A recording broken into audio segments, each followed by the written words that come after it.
All right. I would like to start by saying that I'm a huge fan Thank you. and I'm going to try to be as objective as possible with the questions, but it's a real pleasure for me um, to have an interview with you. I mean, Chapel of Disease, especially the last two albums, probably the last three albums, are some of my favorite overall in metal music. Oh, thanks, man. So, I'd like you to introduce yourself first because I started kind of backwards. Okay. Um, yeah, so I play guitar, lead guitar, I think, is worth mentioning, and do vocals in Chapel of Disease. I've also done most of the songwriting for the band, and yeah, I mean, do you want to only know stuff about the band or some stuff about musical background or? Um, Tell me a little bit about the band, like how you started, where you are Yeah, today, because you've had a lot of changes over the last couple of years, I suppose. yeah, yeah. Well, we started back in 2008. Me and my brother had the idea. We were in a different band already back then. Um, oh no, we weren't. No, that was later. Well, I moved to Cologne where my brother already lived, and we started the band shortly after I moved here. And at first, it was the idea to pretty much play a very early form of death metal, but probably more or less going into direction of death thrash metal. So we were never really the guys totally into, let's say, Cannibal Corpse or Suffocation as a sound for a band, but much more, early death, Sepultura, and stuff like that. So that's why we formed this band in the first place, which is quite funny if you think about it now, because it sounds nothing like early death anymore. Yeah, but then it took us, I think, 4 years to record our first album, and ever since then, it was sort of an evolution in sound. We were, I think when we started the band, I was 18. And as you get older, you sort of rediscover a lot of your musical roots that you tend to forget while you get sucked into the underground metal void. Um, but you dig them back up. So as we got older as a band, we started to really mix stuff up again. I think, and that started going with the second record, I would say, and kept on more extreme ever since then. And well, we soon, very soon, found David as our drummer back then in 2008, and our great friend Chris, who played bass. And yeah, we were a very steady lineup for 15 years, and split ways 2 years ago. But we remain the best friends, I have to say, ever since then. And of course, me and my brother, we're more than friends, obviously. So yeah. Your brother is doing what in the band? And my brother used to play guitar. So Okay. me and my brother on the guitar, and David on the drums, and Chris on the bass. All right. Um, so I don't know whether you want to talk about this at all. I remember seeing on social media that you didn't want to address the matter at all about what led to the split. Mhm. Now it's kind of 2 years later. I mean, I don't want to put any pressure on you at all, but do you want to say anything about the split? Um,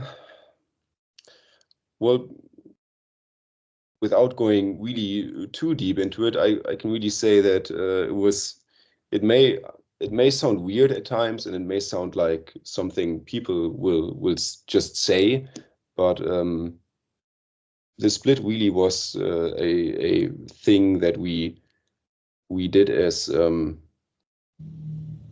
friends. You know, it was a decision we made while we sat down and discussed some things that obviously when you split up, there are things that don't work anymore. You know, otherwise you don't split up. But it was one of many decisions we've made in the last 15 years that we've made together, because of course a big question was, if we split up, does the band not continue anymore? You know, it was not like I said, that I don't care about it. I want to continue this band. You know, it was something we actually discussed and went through the options, and well, we settled on the fact that I can continue.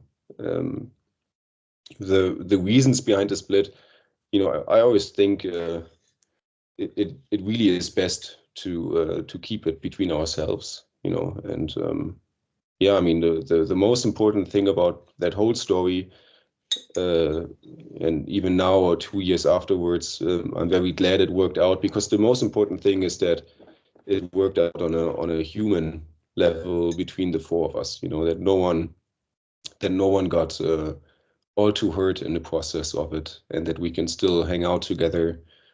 Because I really have to say that it would not have been worth it to lose these guys as my friends for anything. So it's, you know, I'm glad it worked out, really.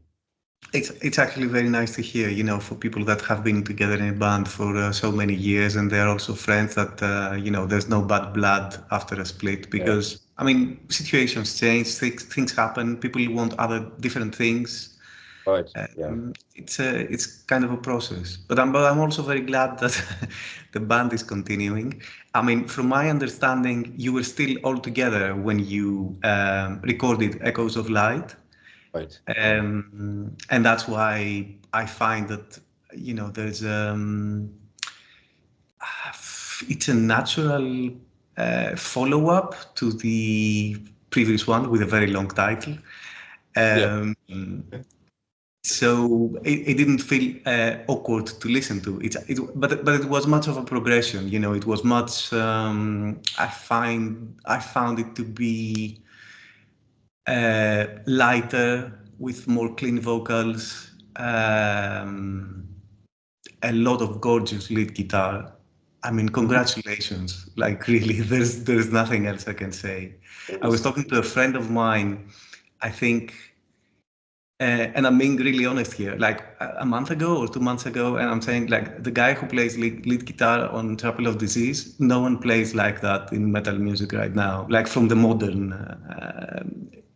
it just hooks you, you know? This is the kind of guitar that you used to listen back in, I don't know, the 70s, or right. Yeah. that you don't listen to anymore. So that's what excites me so much. It's great to hear, because that's the whole goal, or that's at least the vision, you know. I'm absolutely sure if someone asks me about my favorite guitar player, I really have to admit it would not be extreme metal players at all, you know. And Who this, would it be? well, it would be guys like Robbie Gallagher, David Gilmour, of course Jimmy Page, but also you know the classics like Eric Clapton, the guys from Wishbone Ash, Steve Rothery from Marillion. The most metal it will get would probably be the early guys like a Jakey Lee from Ozzy, Randy. But Mhm. I would be lying if I would say, well, Trey Asaproth is my favorite guitar player. He's not. You know, I think I really like him. I think the first Morbid Angel is the best death metal record ever recorded. But it's not an influence. You know, I don't sit at home and listen to it and say, man, I want to write solo work like he does. It's not there. You know, like other. I think everyone has their preferences, and for me, it was always 70s and early 80s. I think that's like the golden days of guitar, really. Yeah, I have also noticed that some of the most interesting death metal bands or extreme metal bands are trying to incorporate this type of music in their sound. So you have, I mean, there was a lot of discussion about the latest Blood Incantation album. What do you think about that, by the way, now that I mentioned it? I have to admit that I haven't listened to it too much yet. I checked it out when it came out, and I think it's very interesting. What I did, and this is not criticism, it's just what I did notice is, at least at first listen, it sort of works like two worlds. You know, it's you either have death metal or you have the psych and prog rock part. And that's fine, of course, you know, you can do it however you want to. I for myself like it much more when it gets entangled and you don't have the option. Yeah, I actually agree. The more I listen to it, the more I kind of understand it, and the more it grows on me. To be honest, I can imagine, yeah. but I do feel that it's kind of what you said. It's like two different, like two distinct parts. Kind of. It feels Yeah. like they don't belong with each other in a way. But they're both very interesting parts in their own, Yeah. entities as entities. I have to check it out a bit more. I think I can imagine it's something that really grows on you, and yeah, I wanted to listen to it a bit more. And I mean, another band that I can think of that changed their sound similarly in the way that you did, but now they actually don't sound at all like their beginning, is Tribulation, that you Yeah, probably have heard of. I like both the old stuff and the new stuff. I think it's very like yours. I mean, yeah, it's nice for a band to be able to, evolve. yeah. And not get stale. So, how was this process for you? I mean, because you can easily see that already the second album had a little bit more of melody in it. Mhm. It was getting a little bit more progressive. Yeah, Then, as we have seen the storm, we have embraced the eye. That's the title, yeah? I remember it that's correctly. correct. Yeah.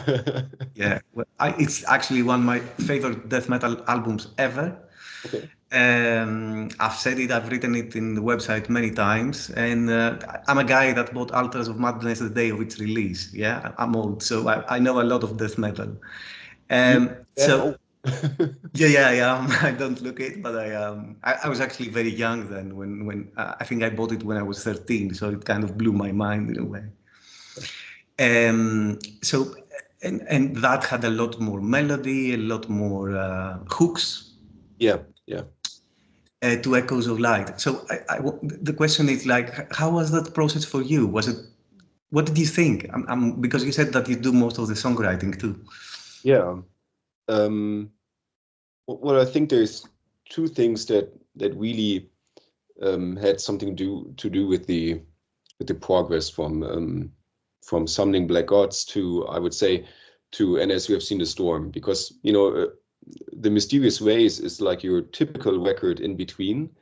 We were reaching for things, trying out things, but it's I really like the record, but it's a record where nowadays I think we were just not ready for what we wanted to do. And so that came out 2015, and you just mentioned Tribulation.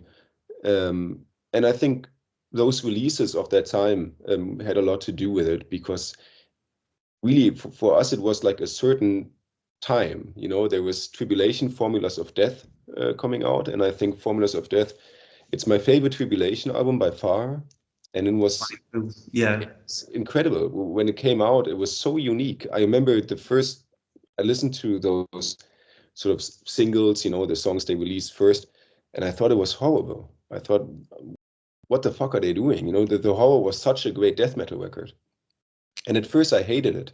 And then David, our drummer, he said, you have to listen to this record. It's amazing. So we all started listening to that, and it really did change stuff, and not just in the band. I remember in our, with friends from out of the metal scene, it was topic for a lot of bands. I think not,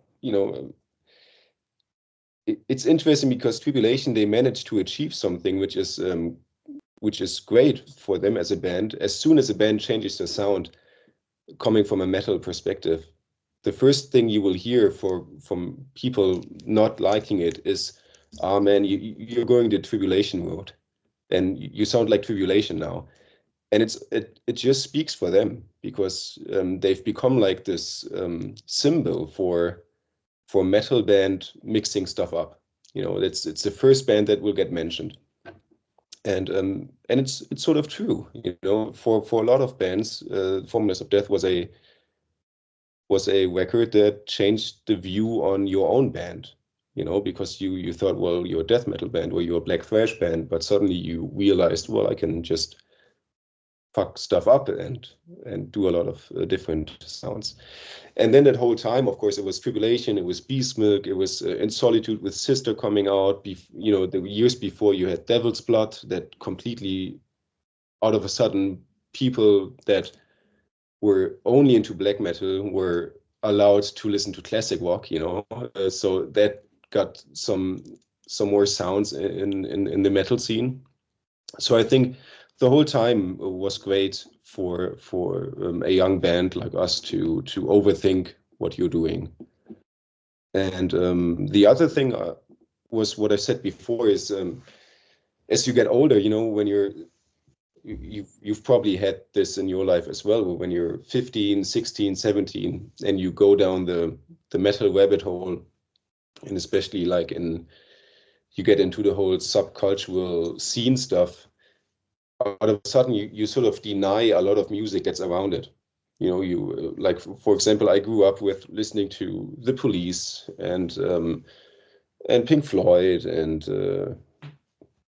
my first concert was AC/DC, and then I got like 15, 16 years old, and I sort of pushed all those bands away that I grew up with and only listened to some obscure death metal and black thrash bands. And I think when you sort of, get hopefully in your early 20s again, you rediscover all the stuff you grew up with. And all of a sudden, you realize, well, AC/DC actually is a great band. And Pink Floyd and The Police are a great band. So that's like the second part of it, getting back into the music that I forgot many years, and rediscovering the music and realizing that like my favorite guitar playing is all there, and it's not in the German black thrash scene or something like that.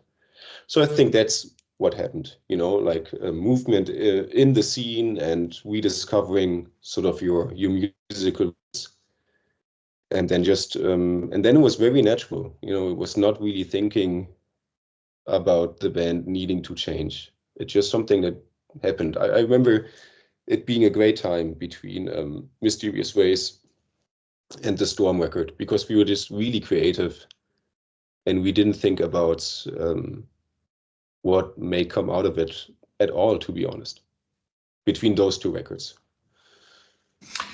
You have, I remember listening, really having my mind being blown when I first listened to that album. You have one song in there that has clean vocals, that has a very sort of gothic touch. The vocals really remind me of Andrew Eldridge from the Sisters of Mercy. Like, I don't know whether you are the one doing them or not. Yeah, I am, yeah. Was it that intentional? No, I started listening to... Do you hear it yourself, or is it just my ears? I hear it myself nowadays, but I started listening to Sisters later. Now I listen to... I really like all the goth new wave stuff, but there was something I didn't listen to back then. It was always more my brother listening to Sisters, Bauhaus, and Joy Division and blah blah blah. But I remember when we released the record, a friend of mine, he wrote me exactly what you said. He said, okay, "You sound like the Sisters guy," and no, that really was unintentional. Yeah. I mean, I have written a glowing review for Echoes of Light. It actually ended up being my favorite album of the year of 2024, along with Judas Priest, because I'm a big fan. So, Yes. Yeah. The only sort of, I wouldn't call it criticism, it's just the thing that kind of I wasn't sure about how I felt about them were the cleans there, because they didn't sound like the song from the previous album. They were different. And they come up for the first time in the album in the third song. And it's a bit of a surprise in a way. Mm. Um, they have actually grown on me a lot, so I don't actually consider even in the first place, I didn't consider them to be detrimental or anything like that. It was just strange to my ears in a way. Yeah. But you chose to do the cleans differently. That's the point I'm trying to make. Yeah. But that's quite a good point that I think now, 2 years after recording the record, I also have a different view on. It sort of reminds me of what I said before about the mysterious ways. It's like it's an in-between thing. I sort of forgot about the Gothic style vocals. I just really sort of forgot. And funny thing is, I rediscovered them this year, playing music and writing music. And it took me some time, but I do have to say that I feel much more comfortable singing in the lower frequencies. Yeah. But I didn't do so on the record, and it was not the most conscious decision. It was sort of it really was trying stuff out and writing the song with a vocal melody in mind, and then sort of having that vocal melody and having to work with it. I think I'm not too sure if I would, or actually I am sure, and this doesn't, this shouldn't sound too negative, but I think I would do it different 2 years later now with the vocals. Just because now I sort of got a feeling for where do I want to be, pitch wise or also sound wise with the vocals. So that was really trying stuff out but trying it out and recording it at the same time. Okay. Yeah. Now that we're talking about this, how do you see? Do you have any idea how the next album is going to be? Now the questions for me is still I wouldn't be 100% sure if there really is a next album, so I'm at the moment I'm just writing music, and the question of if there would be a next album, it sort of drove me insane last year, because it was a strange situation, even though, like I said, we made this decision about the band. It was still very unusual to be in the place of out of a sudden having a band without the rest of the guys, So there was a time last year where I said I'm not sure at all if there would be a next record. But now, after playing live and getting in with the new band, sort of in touch, I'm at least back to writing riffs, and especially I'm back to getting visions for a record. And I think that's always the best sign, if you sort of have imageries of a certain sound in front of you, what you might want to do next. And now because, like I said, because the question itself, it was sort of too much for my little brain. I just said myself, well, just write 3 or 4 songs, and then I will take a listen to them, and then decide if it's a record, or if it will be a record. But you do have members right now, Yeah, like do. you do have some sort of a band. Who are these people involved? Yeah, it's a strange but very well working concept. So it is a live band Mm-hmm. um, that we have decided on, which is good. But it's a lot like an actual band because they're some of my best friends that I've known for many years now. It's Chris and Sören. Sören plays drums and Chris plays guitar, and they're from the band Ketzer from Germany. It's a it's a black thrash band from here.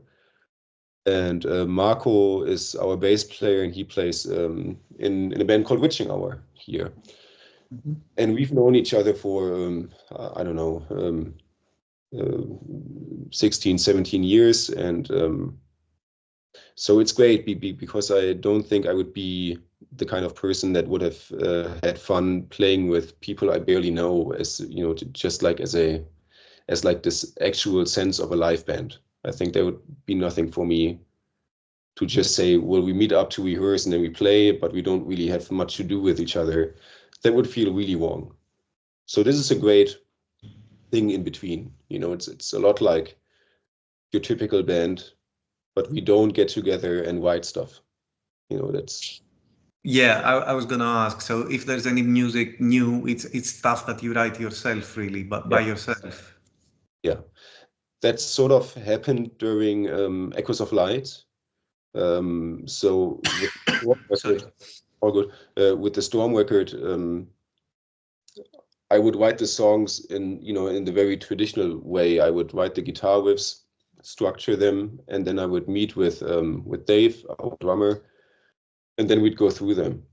And with Echoes of Light, it started shifting towards actually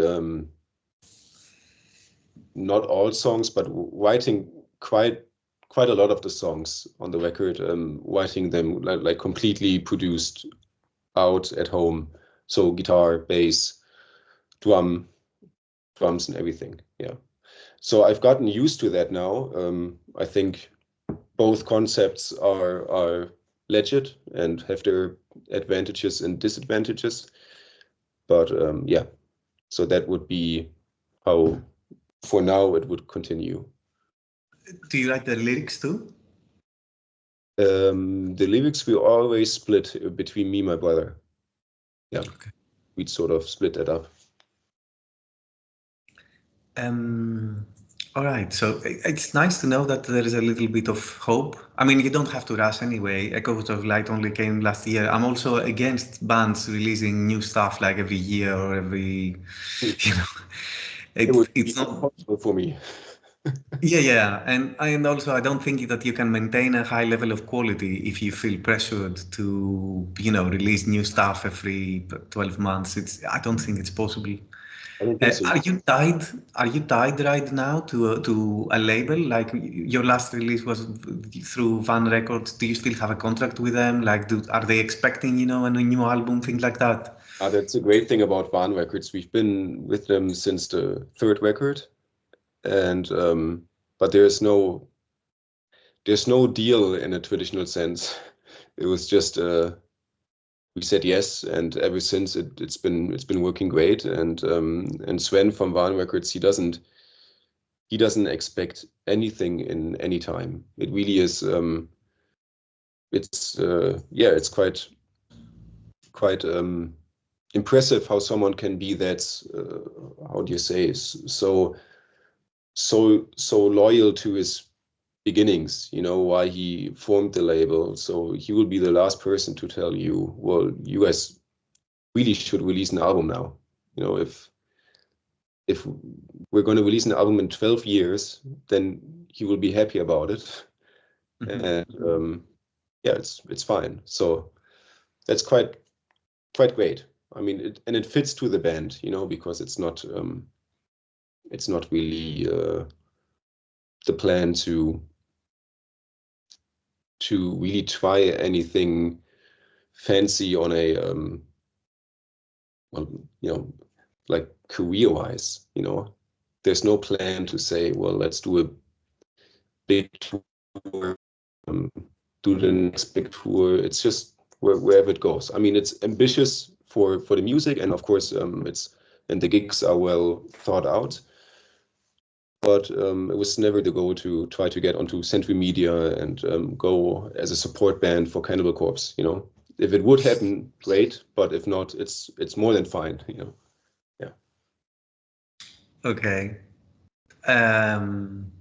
How easy or difficult do you think it is to stand out as a musician or as a band, and get your music out to the people nowadays? Do you think it's easier today with internet and social media and stuff, or would you consider that it might have been easier 3 decades ago? I Yeah, mean, that's a hypothetical question in a way, but yeah, but I get it. I don't know. I think about this from time to time as well, because sometimes I have the feeling that it's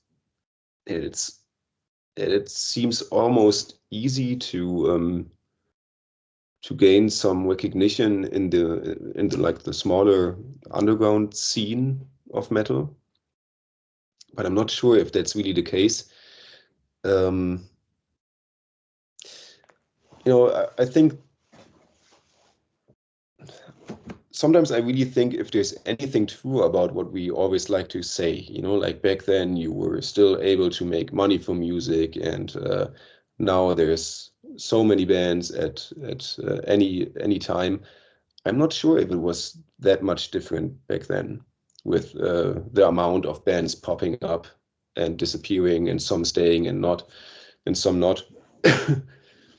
And at the same time, when people sometimes complain about the sort of the professional aspect, or the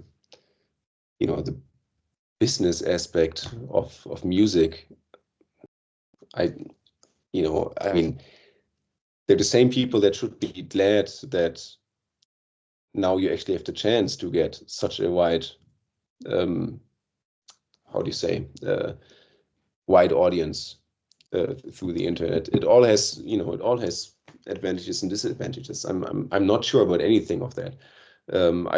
I would probably say it's pretty much it's pretty even out, and the way you get recognized as a band is. I remember a friend once telling me that it's really, if your record is really good, then it will work, and if it's not, then it won't work. Yeah, it may sound a bit stupid, but yeah. most of the time it probably will, in a way, I think. I mean, I do think that there are bands and albums that are underrated in a way, but that's just subjective, really. And there are other bands or albums that are overrated, but that's down to personal opinion, really. Yeah, it is, but that was also the same back then, right? I mean, Oh, yeah. yeah, there's some. Do you know that the Winterhawk record Revival? No. It's strange. It's one of my favorite records. It's from the early 80s. And every time I listen to it, I think it's so strange this band didn't get recognized. It's small, no one really knows it. But when you listen to it, it's insane how good it is. Of course, it's personal preference, but let's say if you're into early Rush and sort of early Priest, Mm-hmm. I I mean, am very much it's strange. both. Yeah, it doesn't make sense to me. I listen to the record and I think it's insane. Yeah, I will do after the interview, I promise, it's to great. listen to it. Yeah, it's really great. What do you think about the AI and what it's going to do into music? I know it's a big Yeah, question, but have you thought about it at all as a musician, how it's going to yeah, affect you? yeah. It's that is the point where I have to say I'm out. It's I don't think it's good. um, I really don't. I had this moment just this week when I tried to write some music here at home. One thing that really annoys me is programming drums. It's really annoying. Because it sort of sucks out creativity, because you have to program every single hit, and then you have to change the velocity so it sounds more realistic, and it's a very technical process that doesn't have much to do with music in that moment. And there was like one point where I thought, well, would I use AI for this process, to make it faster and more efficient, the songwriting? But I wouldn't, because obviously, writing drums, be it with a drummer or be it alone with a drum machine, but it's the backbeat, it's the fundament of the song. So I think you should do that yourself as a musician, and generating it with AI just feels really, really wrong to me. It really does. I just had the conversation with my mother, actually, like 2 or 3 days ago, because there was Paul McCartney, right, who did a song now, which was sort of partially self-composed, but partially worked out with AI. And I told my mother that I think it's insane that out of all people, Paul McCartney from the Beatles, who stands for music, I mean, he's a living Beatle, that this guy chose to use AI at the end of his career. I thought it doesn't make any sense. I agree. It's weird. It really is weird, yeah. No, I'm not scared of it, and I'm not trying to because sometimes on social media I read these posts about it.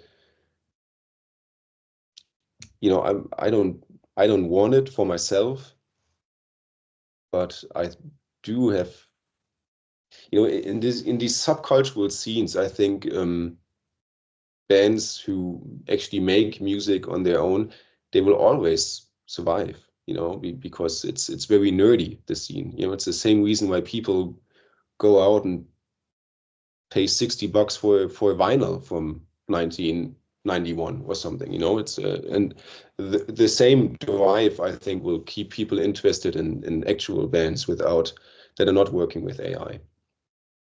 Yeah, I hope that's the case. I do see that there is a lot of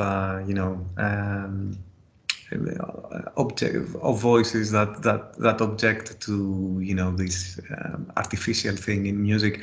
I mean, in all fairness, there's a lot of music even before the appearance of AI that I used to listen to, and I thought that it was made more by machines but not people.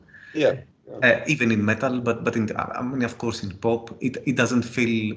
Many times it feels like not humans created this. It has no soul. It has no heart. There's no. One of the reasons I like your music so much, and the melodies, is just because they're so soulful. They kind of. I don't know. Again, it's subjective. They appeal to me and to many other people, I suppose. But Yeah. it what you. I mean, because you mentioned David Gilmour. I mean, of course, the guy. He's the guy, the lead guitarist that everyone would talk about. I think I heard a little bit of Mark Knopfler as well in your playing at times, and these guitarists have this thing that they play stuff that you remember. They stay in your memory, and Yeah. that's the point. If you make music, it has to appeal with you both intellectually, like to your mind, but also to your heart. Yeah, I would agree to 100%.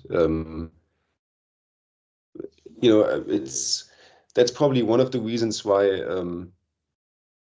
there, if it gets too, you have that with death metal sometimes. If it gets too much extremeness, like I mean, I can just I think this is not a bad thing to say, but one death metal band I really like is Grave Miasma. But at times I can't listen to their records because they're so complex that I'm having trouble to find stuff that I can remember. I always need stuff in music that I can remember. It's just a very important part for me. If it's just something you listen to because it's interesting, well, that's fine. You can do that from time to time. You listen to a record because it's really complex and a lot of stuff happens. But it won't be music that really touches me in a way. There always needs to be stuff that I can remember and sort of that you can whistle to later. And also, like, replayability is very important. How often do you listen to a certain album, or how many times? So every year, when the year finishes, I'm thinking, okay, what were my favorite albums? Of course, they were the ones. I mean, there are interesting albums or adventurous albums, but my favorite albums are the ones that I played again and again and again and again, or the albums that I would start with the first song, and then I would have to play the whole thing. Yeah. Because I felt compelled, because I just didn't want to stop it. I didn't want to interrupt it. Yeah. And for me, this is what makes an album great. The fact that you won't, because I'm still, probably because I'm an older guy, but I know many people who think like that. I'm an album person. I don't like, songs, single songs or anything. I want to listen to an album from start to finish. Yeah. Yeah. So I do appreciate it when artists and musicians treat the releases like that. They don't find like, okay, now we have 2 or 3 good songs that are going to appeal to people, and we can fill the rest of the album with crap, and it's going to be fine. I really hate that. I wouldn't be able to do it. I mean, I'm the same as you are. I like listening to records as records, because it can get really interesting if you do so. Like everyone who's not doing that, they are really missing out on something, because the bands have very often their records that have been very consciously put together. And it doesn't need to be a concept record or anything like that, but just the thought of where to place what song it sometimes makes a song that you may know this if you listen to a new record and you listen to it 5 times, and song 2 and 5 and 6 are your favorite songs, but after a while suddenly song 4 pops up, but song 3 doesn't. But something happens between song 3 and song 4 that makes song 4 pop up in your head, and there's thought behind it, and I think that is sort of a bit sad that it gets lost. I mean, there are bands that don't even release records anymore. At our metal, it's just single songs are released, and that's it. There will never be a record. It's just always singles. I don't really get that. I always like the idea of crafting a whole record, and I remember very well with the Storm record. Me and my brother, we were extremely eager to make the thing that at the end we've actually achieved, to make song 1 and song 2 just go into each other, without a break, and it was we wanted to do that since the second record, but we weren't able to on the second, and with the third record it finally worked out, and it was fun. It was fun having that goal and working on it until one day we find the part where it's it's functioning. What is your favorite from the 4? My favorite record? Yeah. No, from the 4 of your records, like which one, if you wanted to introduce someone to the band, which one would you recommend? Actually, that's a different question. These are 2 different questions, and they don't mean the same necessarily. Yeah. But I think the question with what I would recommend is probably easier for me, because in that case I would probably take the third record, because it's still it has both directions, you know. Yeah, it's like you can start with the third one, and it's easier to go back to the second one, but it's also very easy to go to the fourth one. Yeah. If you start with Echoes of Light, it will be quite rough if you go to the second one or the first one. I also, you know, I sometimes like the thought of people discovering the band with Echoes of Light and then ordering the Summoning Black Gods CD and putting it on at home and thinking, well, is this still the same band, you know? Yeah. My favorite, I think it's hard to say. I really think it's hard. I probably really couldn't pick one. One of the last two, yeah. Yeah, makes sense. And, I'd probably choose the same if I had to. They're not my children. They're just I'm just a listener. But I would probably. But I'm on the fence about which one. Actually, Echoes of Light has grown on me immensely in a way that I didn't expect in the beginning. To be honest, it's just beautiful, like really beautiful. What is, I mean, if I was going to ask what are your favorite records in general, I know it's a difficult question, but I mean, if you could name 2 or 3 that really stand out for you. I think one would have to be one of the two or the two classics from Pink Floyd. So it's Dark Side of the Moon and Wish You Were Here. Like I said, the Winterhawk record is one of my favorites, Winterhawk Revival. Really important records for me. Marillion, Clutching at Straws. It's a huge record for me. I think it's insanely good. You know, always when you think about it, the stuff doesn't come up. And later when we hang up, I would think, ah, oh, damn it. That's okay. You can text it to me, and I'll add it in the comments. And yeah. how do you listen to your music? Do you stream? Do you buy stuff? Do you have records? Do you have CDs? I do both. I have records, so I buy vinyl. I don't buy CDs, not because I'm against CDs, but at some point I started going over to vinyl, and I think they're more fun to collect.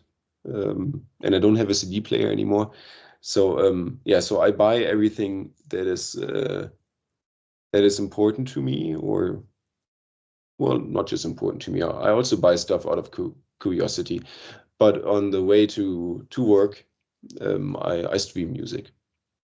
So it's really at home. It's the vinyl collection, and as soon as I'm off to different places, you know, in the car or by train, I will just use Spotify.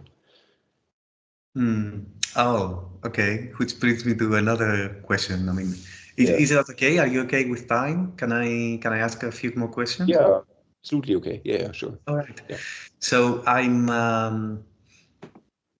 also doing the same. You know, I'm playing both, but I mean, I'm a little bit guilty because actually streaming is a lot more easier in a way. But I buy digital stuff from Bandcamp, and so one question would be, what would be, from a musician standpoint, what would you consider to be the best streaming service? Oh, In terms of revenue, I mean, yeah. Yeah. I would not be able to answer because I've never checked out the conditions or anything like that. Yeah. I just went with Spotify one day, and that's the only one I have. And I know for musicians, I think it's all not good, you know. I think as far as I know, in Spotify, I know they pay you like 0.00, maybe one more 3 cents per stream. I think that's it. I think it's probably probably pretty similar with Apple and Amazon, but I don't know. So it all sort of sounds like crap. I always think if it would work, it's like this idea I've had in my head, but you know, I would need a huge investor to actually make it realistic. But I ask myself for these smaller music scenes, you know, and it doesn't matter if it's metal or I think hip hop probably has a very old school orientated scene as well, as far as I know. I always ask myself if it would be a good concept to sort of start this fair trade streaming platform. I can imagine that there would be people that would be willing to, like you with Bandcamp, you know, to spend um, a bit more money if there would be a transparent, like a transparent plan to what the artist will get. And it's funny that we talk about it because I saw this documentary about the music industry 2022, and it was insane that they mentioned, you know, because what you always hear from musicians is that there's no money anymore. But it was very interesting that they said that 2022 was the year the global music industry made the most money they ever made. So it just goes somewhere else, you know? Yeah, yeah, of course. It doesn't go to musicians though. That's the Yeah. problem. It goes to to other people, and I mean, this is the. I mean, this is music history in a way. Before Yeah. all that, before the internet, you have heard all these stories about labels ripping off Yeah. musicians and making them sign contracts that they couldn't get out of. Yeah. I mean, we talked about before about the Sisters of Mercy. They never released anything because the guy just didn't want to do the label's favor. So they kind of, Yeah. you know, just withdrew from music altogether in a way, or they just released bootlegs. And there are so many stories about the beginning, the 70s with Black Sabbath and all these bands. And now what's happening with the streaming? Um, I know there is a band that is very vocal and very about Spotify and streaming service in general. They're called Shamash. I don't know. Yeah. Do you know I them thought from Switzerland? I we think. we played with them 2 weeks ago. And Right. it's funny because I thought about them as well when, as soon as you asked the question, I thought about Shamash because I read their posts about Spotify. Yeah. You played with them. You were in the same gig. Yeah, at the Oh shit! Eindhoven Metal Week. I would so much want to see that. Yeah, and they actually recorded at the studio we recorded. They recorded as well, like a month later, I think. Okay. We talked about that last weekend, or not last weekend, but like 2 weeks ago. Yeah. So they were saying in a post, which was actually very interesting, that all these bands that are literally earning peanuts from streaming services, they post Yeah. the annual Spotify Wrapped. And that post actually made so much sense to me because, in a way, all this, I mean, the power is on us, really. I mean, if we stop streaming, they would cease existing in a way. Right. Yeah. And I was also wondering whether there can be.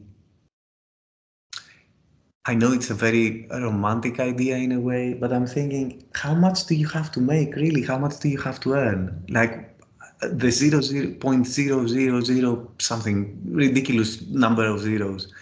What if you paid, 0.1? I'm not talking Yes. about something Yeah. extreme. Yes. That's my thought exactly. I mean, how much How more many would pools do you need? yeah, and there would be like a huge difference. It would be a Oh, of huge course, difference. of I course. Yeah, it would be insane, really. But it sort of comes back to what we discussed a bit earlier.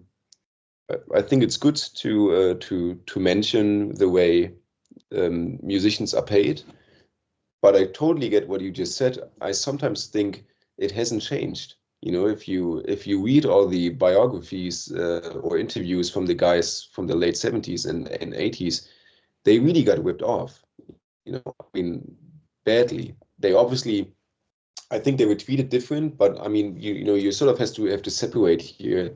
We're talking actual really big bands. You know, so they were given houses. They were not given money, but they were given houses they could live in, you know. But of course, as soon as that whole band thing then sort of crashes like it did with Sabbath, you know, then you have an Aussie who's there without money for a certain short period of time, you know, before he would go on with the solo project. So those are the huge bands like Sabbath, Zeppelin, and so on. So I would suggest that with, you know, the bands we all don't know anymore today, so smaller scene bands, they probably didn't earn anything as well. You know, I mean, is it so much different now? Is the question. It's a different way of organizing money, but the idea of not paying the artist that much is still there. You know. Yeah, in a way, the idea of not paying the artist is kind of, remains the same through the ages. So, Yeah. um, Strange. yeah, I mean, you could see that even during COVID, like art and people who worked in art were always the ones that came last. You know, that Yeah. people thought about, okay, how are these people gonna live? Right. Whereas for every other profession, you know, there was some kind of a provision, Yeah. Yeah. which is And much really better. depressing if you think about it, because I mean, without art, it would be a very boring life without music and art in general. You know, and sure, it's just I mean, I think the problem sort of lies in those in the like in this huge field of anything below Ed Sheeran, Rihanna, and Eminem, you know, where actually there's really cash flow, you know. But the more like, I mean, like in the subcultural scene, you know, if you could earn 0.1 cent per stream, you could maybe at least consider not, you know, not working full time anymore, but maybe doing like a 50% job. So you have more time for music, because obviously the truth is, at least for me, you know, the older you get, the harder it becomes to organize time for being creative, you know, because you have so much stuff in life. You know, you have your day job, and you go there, in many cases, you go there from 8 to, you know, 5 p.m. or something, and then you get home and you have to cook yourself something, and then you were just tired. You know, it was different with 25, when you were maybe doing some other stuff, or, you know, still in studies, or slowly getting into your first jobs, or whatever. But you know, so if there would be the chance to maybe not make a living out of music, but maybe combine it with, you know, your other stuff you have going on in life through earning a bit more money, I think there would already be something, and it would help a lot of people out, because I think you know, I'm obviously not the only one having a hard time to find enough time for being creative. You know, Mm. time is just a huge factor. You know. Yeah, yeah, of course, always, always. Do you find it easy to book gigs or go on tours and things like that? Like, you know, to have the time for that and the Um, energy. well, we don't play too many gigs a year. We were never, but we've never done so. I mean, I think 2019 was the year where we had the most gigs. and where we had the tour together with Sulfur Ian. And that was fun. But if you have a job where you also have to work on weekends, you quickly realize that you don't have weekends anymore. That you spend your time either at your normal job, or you spend your weekends in cars. Because playing a gig usually means Traveling. arriving at 8 in the morning for 7 hours to play 45 minutes. A 45-minute show at 9 p.m. and the next day it's already an 8-hour drive again. Of course, that sounds quite negative. I like playing gigs, but I'm just saying, it's quite a time. There's quite a lot. You don't like the in-between part, which makes sense in a way. I think probably no one does after a while. Everyone loves the part of playing music live. But the whole driving aspect, the whole car aspect is you grow out of it. Well, I mean, you're lucky in the sense that you're based in Germany, which is like the country that everyone wants to play in to start with in metal music. And it's also very central in the sense that you can do some kind of European tour because everything is around. I mean, imagine if you were based, I don't know, in New Zealand or Yeah, insane. Yeah. or another country that it's not so easy to go to. It's good that you say that, because I think we, or at least I, like to forget about that. It's because obviously it's just you get used to it. But you're absolutely right. It's not a problem to play in France, Belgium, Netherlands, and so on. And it's also not a problem to play in Czech Republic and Poland, or And right. it's not just the closest the closeness. It's also the fact that you can drive. You don't go even through passport control to start with. I mean that could be at least an hour of wait in the border. Do you remember, can you point out which was your favorite gig ever? Do you have a very fond memory of a gig? I remember the first, actually both. Yeah, both Walk Hard shows that were also filmed and streamed were very important to all of us, to both bands. To the first one and now to the new lineup, and they both went very well. I think both lineups are really proud of the moment, how we handled it as a band. And because it was a lot of pressure, it's always different when you're being streamed at your concert. And then it was also Rock Hard Festival, so not the smallest gig.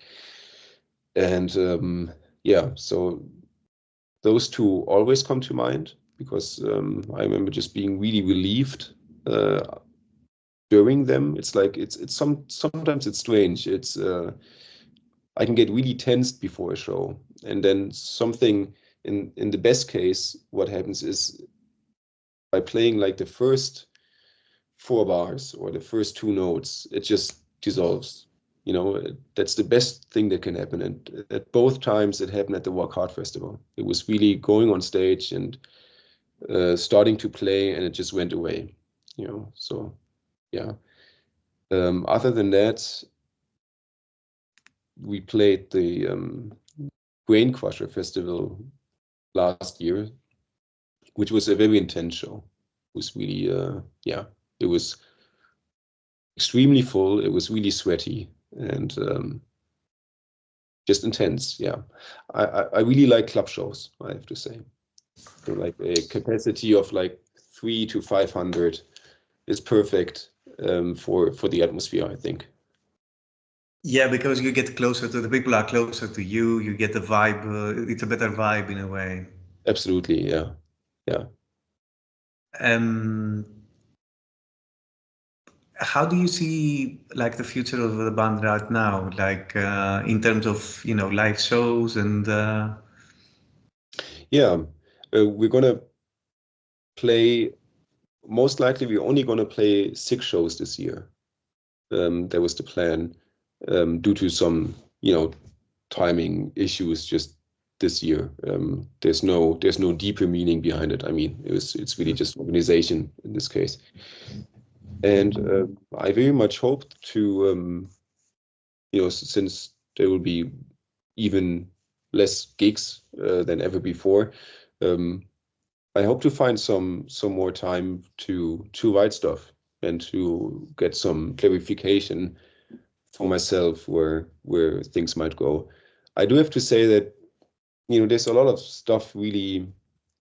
I'm quite happy at the moment that there's really something forming in my head and that riffs are popping up and that there are like ideas coming to life about a general sound of an album. And I think that's a good sign. And I'm quite motivated at the moment to really sit down and try these ideas out, record them, and then make up my mind when I hear them or when I get into them. Okay, I'm going to ask you a question that almost everyone who interviews a musician for Metal Storm asks this question. It's like, if you would have any director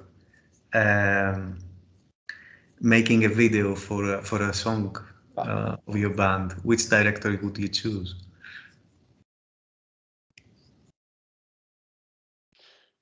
A film director, I mean. Yeah.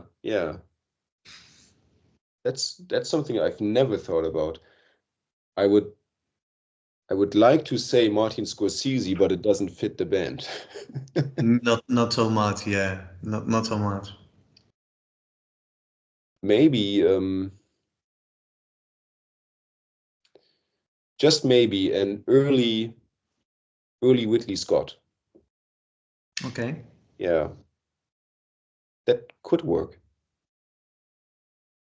From the late 70s or something. Ridley Scott, yeah. Not modern Ridley Scott. Do you watch films in general? Do you have the time or the appetite?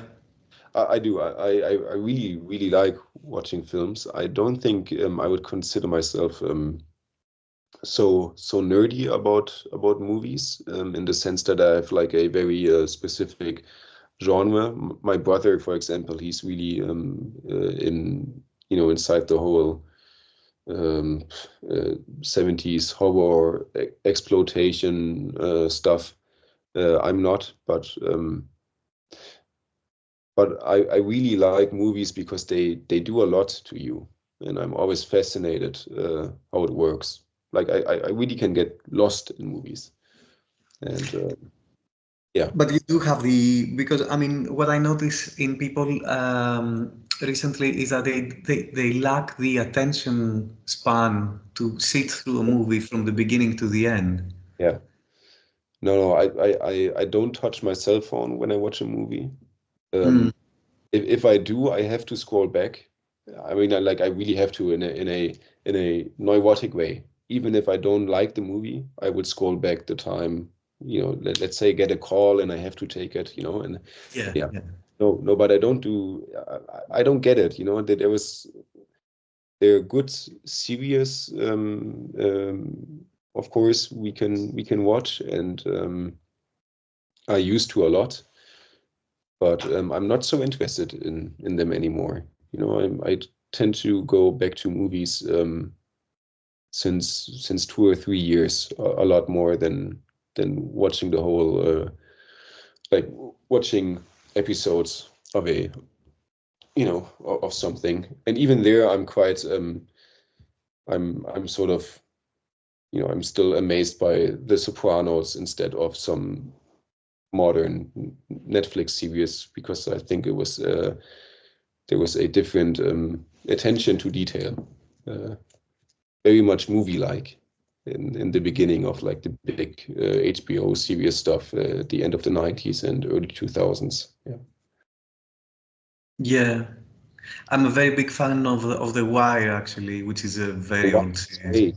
Yeah, it's amazing. It's like right up there for me with the Sopranos. It's an amazing series. Yeah. And yeah, it's rare that something has so much attention to detail. Right. Yeah. I mean, there are recent series that are also very good, but it's kind of it's more rare in a way. Yeah, it is. But The Wire, it's great because it's so complex, but they sort of manage to not make it hard to follow. You know, you understand everything, but Mm. quite a complex concept they have there. Yeah, Yeah. I liked it. Yeah, there is definitely a lot going on, and the fact that they approach each season presenting a different story, Yeah, but also kind of connects with everything else right. is very clever. Yeah. Um, Yeah. okay, I'm trying to think if I want to ask you anything else. I mean,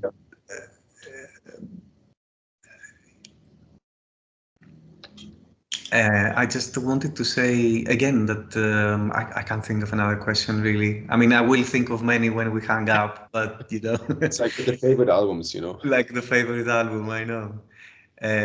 But it's been a real pleasure talking to you.